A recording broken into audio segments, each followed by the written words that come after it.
Since I was a kid, I always thought something was off. Something was just missing from this traditional normal life we're always pushed towards. Go to college, get a career, get married, have kids, and proceed to do literally just the same damn thing every day for the rest of your life. Put on a fake smile, drive to work, pretend to give a shit for 8 hours, then come home to eat, sleep, rinse, and repeat. Now, this may seem like I'm shitting on the normal life right now, but I'm really actually not. I've just always felt extremely disillusioned by it on a personal, individual level. And that doesn't mean that it's objectively bad for everyone. It's just not for me personally. And that's a very key distinction. Case in point, soccer. Just like the normal traditional life, I've always found soccer to be excruciatingly boring. Sit around for 90 minutes just to maybe see one goal. And on a rare occasion, a team manages to actually score 2 goals. 90% of the time, you can just walk away and stop watching as the game is likely already over. But just because I don't like it doesn't mean it's objectively bad. It doesn't mean the players aren't exceptionally skilled. I'm sure they are. It doesn't mean the fans are bad people. It doesn't mean you can't watch it if you want to. I just personally find it boring, and I'm not going to watch it myself. Watch it if you want, just don't force me to do it. And the idea of a normal life is just like soccer, except literally everyone, hardcore, nonstop, 24/7, forces, shames, and humiliates you into accepting it. You're a loser if you don't go to college. You're a failure if you pursue your own dreams. Instead of accepting a normal 9 to 5 where you can be exploited as a wage slave for corporate profits forever. Surely this can't be all there is to life, right? Surely there has to be something more. And I'm here to tell you that you're absolutely right if you feel this way. Not only are you right, but one of the wisest men in all of humanity agrees with you. You want to know my attitude towards liberal studies? Well, I have no respect for any study whatsoever if its end is the making of money. Such studies are to me unworthy ones. They involve the putting out of skills to hire and are only of value insofar as they may develop the mind without occupying it for long. Time should be spent on them only so long as one's mental abilities are not up to dealing with higher things. A delusional boomer might look at this quote at first glance and think it's just coming from a young and naive Gen Zer who doesn't know how the real world works. The typical line they always use to gaslight you away from your dreams and passions and into being a wage slave for a corporation. But this quote isn't from a typical Gen Z or millennial. It's from literally one of the wisest men in all of history, the legendary Stoic philosopher Seneca, who really needs no introduction here. This quote comes from letter number 88 in his legendary book, Letters from a Stoic. And when you read the whole thing, it almost feels like a direct message to Gen Z. Like he somehow had a magical looking glass into the future and knew exactly what to say to an entire generation struggling to find meaning in life 2,000 years later. Hey guys, you may have noticed we're getting very close to 50,000 subscribers now. This has always been a huge milestone in our eyes, so if you're new here and enjoying this content, definitely consider subscribing and helping us get closer to this big magic number. Thanks a bunch, you guys are the best. Why liberal studies are so called is obvious. It is because they are the ones considered worthy of a free man. But there is really only one liberal study that deserves the name because it makes a person free, and that is the pursuit of wisdom. Its high ideals, its steadfastness and spirit make all other studies puerile and puny in comparison. Alright, so let's first clarify something very important here. When Seneca says liberal studies, this is not meant to be confused with the liberal arts of today's academia. What he means when he says liberal studies is what boomers would call studying something the market values. Not something you enjoy, not something you personally find any meaning or fulfillment in. No, something that will allow you to be the best slave to the market possible. Because to a boomer, that's all that matters in life, right? We've been brainwashed by this materialist consumer society to believe that our worth as human beings is solely and only determined by our value to the market. The rich are always hardworking, smart, and industrious. The poor are just lazy, and it's their own fault. Now, one quick look at the actual real world will tell you that this is just totally and objectively false. And I'm really proud of Gen Z for being the really first and only modern generation to notice this. Beyond that, however, if you really study history, you'll quickly see that this insane logic of equating human worth to market value is a pure modern capitalist phenomenon. No other civilization in the history of the human race thought this way. And Seneca's writings continue to give us a great glimpse into this. But there is really only one liberal study that deserves the name because it makes a person free, and that is the pursuit of wisdom. Its high ideals, its steadfastness and spirit make all other studies puerile and puny in comparison.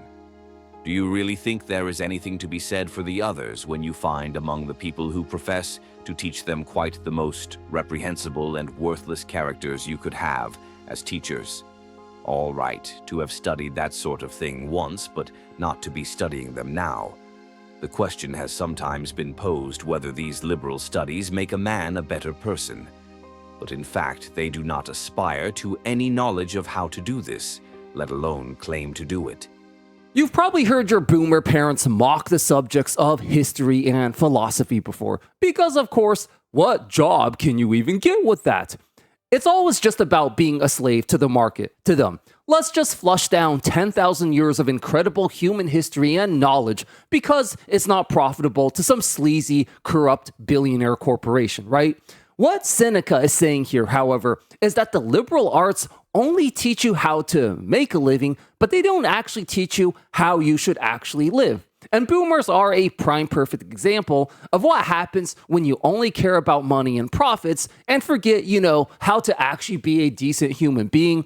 Even they themselves aren't truly happy despite all their fortunate wealth. You can see this with their sky-high divorce rates and the fact that so many of them are completely estranged from their very own children. Nobody likes them, and they can only put on a face of being cold and indifferent for so long before reality catches up to them. Now you might be thinking, hey, this all sounds great and everything, but we still gotta pay the bills somehow, right? Does Seneca have an answer for this?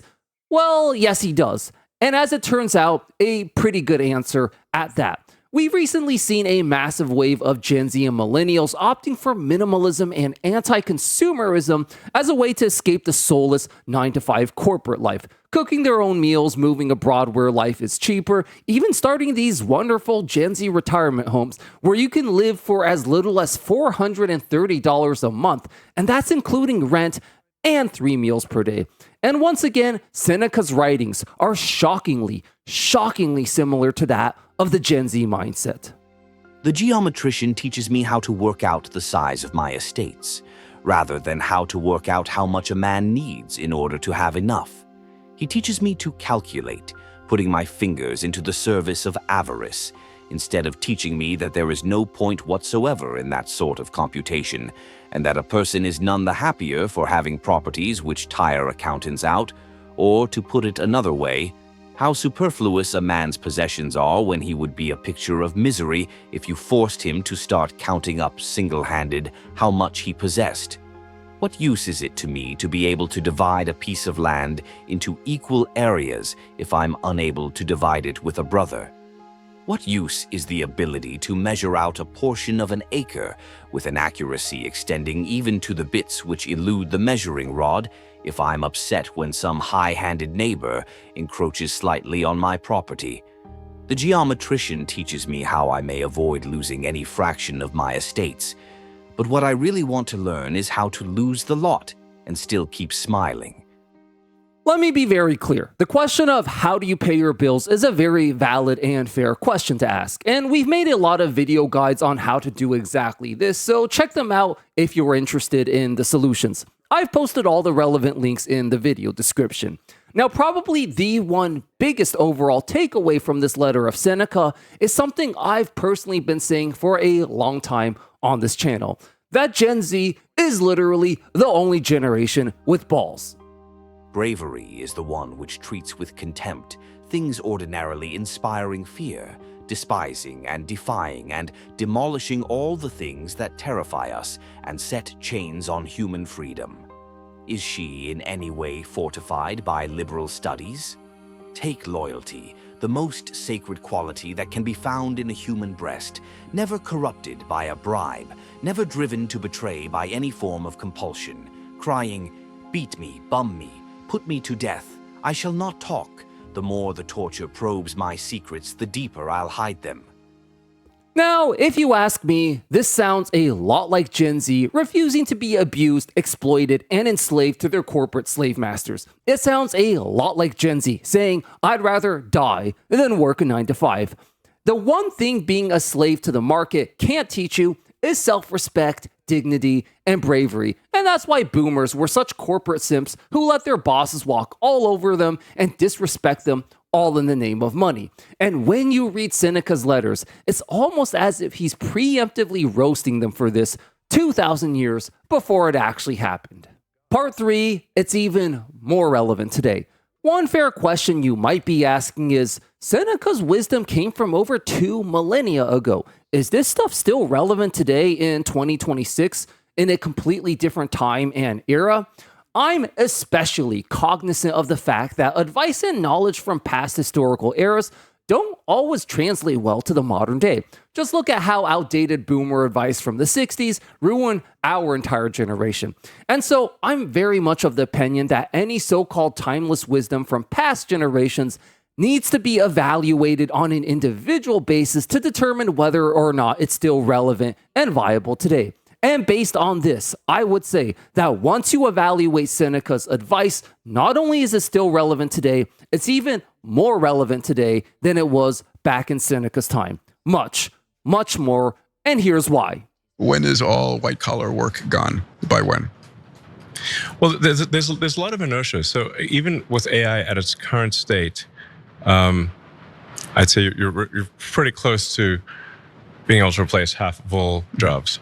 And you know that white-collar jobs, that includes anything like education, too. Yeah. Mm-hmm. So anything that involves information.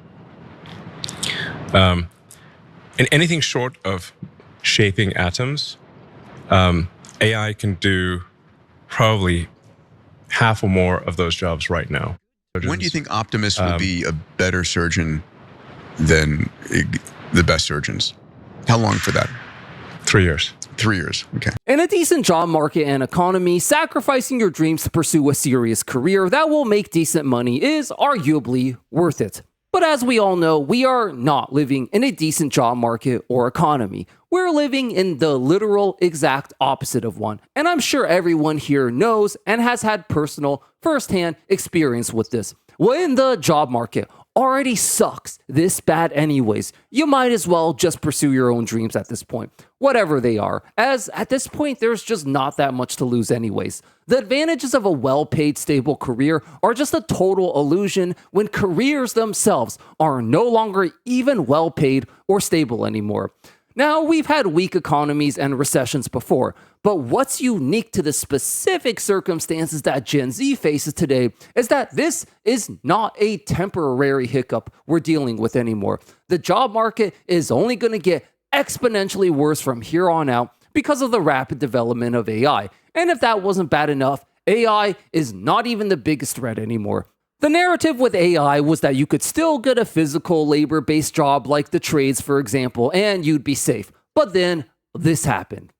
The exact timeline on when exactly AI and robots will replace all jobs is highly debatable. Some people like to say that Elon's predictions can't be trusted because he has a conflict of interest here, that he wants to hype up AI and robotics to get more investors on board and make his stock prices go up. But the conflict of issue matter applies to literally everyone with an opinion on this. Most people downplaying the AI displacement of jobs also have a major financial conflict of interest here. For the most part, there are people who have dedicated their entire lives to climbing the corporate ladder and basing their entire self-worth off their salary and their job title. So the idea that a robot or an AI will replace them is complete psychological devastation to their own self-image. So they're just coping endlessly to cling on to their careers at this point, as that's their only sense of self-worth. And as a result, they've totally ignored all the real-life evidence and real experiences of how much AI has already disrupted the job market for Gen Z. My personal opinion here is that Elon, fair enough, is probably exaggerating a bit on the timeline here, but that's really just semantics at this point. Sure, it might not happen in 3 years, it might take 5 years, or at most 10 years at best, but it will happen at some point. And the fact that the job market is already this bad proves that it's time to start preparing for this future. There's only two ways this can go at this point. Either we're getting an AI Star Trek utopia, where we get universal high income and no one has to work anymore, or we're gonna get the Terminator scenario, where AI and robots just kill us all. But in both scenarios, traditional careers will be dead, and it simply makes more sense to just pursue your own dreams at this point. If we get to the utopia, jobs just won't be necessary anymore. And if we get to the dystopia, well, you might as well spend these last 10 years or whatever doing what you actually love instead of slaving away for a corporation. And this all leads us right back to Seneca. The current state of the world and economy has made it to where his timeless wisdom isn't just comfort food for an entire generation disillusioned by traditional careers anymore. It's also the more smart and practical thing to do with AI taking away all these jobs anyways. If you like this traditional, timeless wisdom from Seneca, I got an even better one for you. Back in the day, Seneca came up with the ultimate cheat code to escape the 9-to-5. He was literally doing ancient dopamine detoxes 2,000 years before Gen Z made it a thing. We fully cover this in depth in this video right here. Check it out. I'll see you there. Thanks for watching.